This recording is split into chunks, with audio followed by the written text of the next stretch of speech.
Buenos días con todos. Nosotros vamos a realizar un ejercicio de ósmosis inversa en serie tomado del libro de operaciones unitarias en la ingeniería de alimentos. El enunciado nos dice, para cubrir las necesidades energéticas de una industria alimentaria, se utiliza una caldera de vapor a la que es necesario alimentar 8.000 litros por hora de agua. El agua que se dispone procede de una corriente acuífera con una dureza en carbonato de calcio de 8.5 gramos por litro y para evitar problemas de incrustaciones en la caldera, debe rebajarse su contenido hasta 250 partes por millón. El tratamiento de depuración se realiza con un sistema de ósmosis inversa, que consta de una cascada simple de dos unidades, trabajando a una temperatura de 25 grados centígrados y una presión de 204 atmósferas. Las membranas de cada unidad presentan una permeabilidad al agua de 1.29 por 10 a la menos 6 y una permeabilidad al carbonato de calcio de 9.8 por 10 a la menos 6. Si los factores de recuperación de la primera y segunda etapa son de 30 y 40% respectivamente, se pide calcular el caudal de agua que debe tomarse de la corriente acuífera para satisfacer las necesidades de la instalación de vapor, el caudal y la concentración de los permeados que se obtienen en cada etapa y el área de membrana necesaria de cada etapa. Entonces, aquí podemos encontrar todos los datos que nos proporciona el problema y en el lado derecho un diagrama del sistema en serie de ósmosis inversa, en donde entra el flujo de alimentación, sale un flujo de permeado total y el flujo de retenido de la segunda etapa. A partir de ello, se procede a realizar el primer literal, en donde nos piden calcular el caudal de agua que debe tomarse de la corriente de alimentación para satisfacer las necesidades de la instalación de vapor. Nosotros conocemos que el factor de recuperación total es igual al factor de recuperación de la primera etapa más el factor de recuperación de la segunda etapa menos la multiplicación de estos.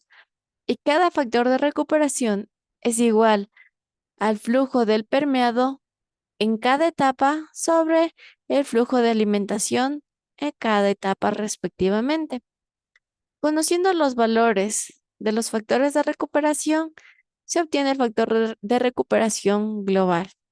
Además, se conoce que este factor de recuperación es igual al flujo de permeado global sobre el flujo de alimentación global, obteniéndose 13.793,10 litros por hora. Para la segunda pregunta nos piden el caudal y concentración de los permeados que se obtienen en cada etapa. Para ello se hace primero un balance global con el diagrama mostrado, en donde se conoce la corriente de alimentación y la corriente de permeado. Despejando se obtiene la corriente de retenido de la segunda etapa. Y a partir de ello, y con balance de concentraciones de carbonato de calcio, se obtiene la concentración en el retenido de la segunda etapa.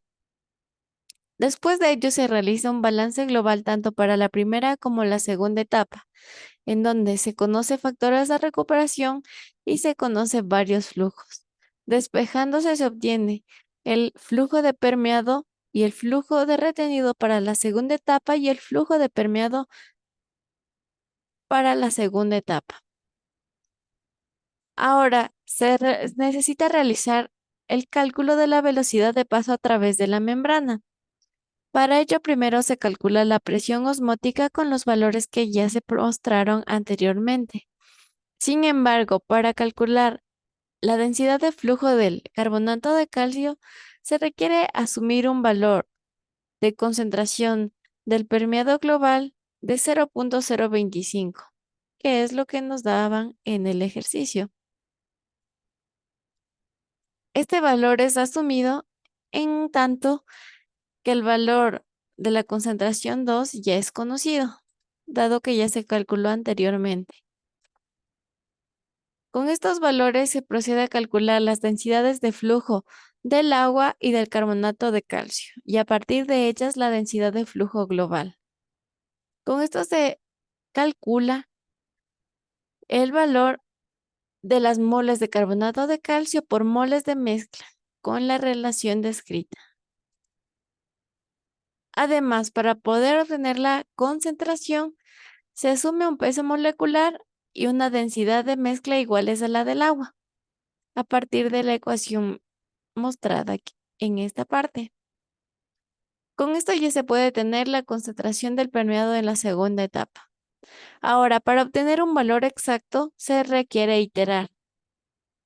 Y al iterar, encontramos una concentración de permeado global de este valor, que difiere del que se asumió.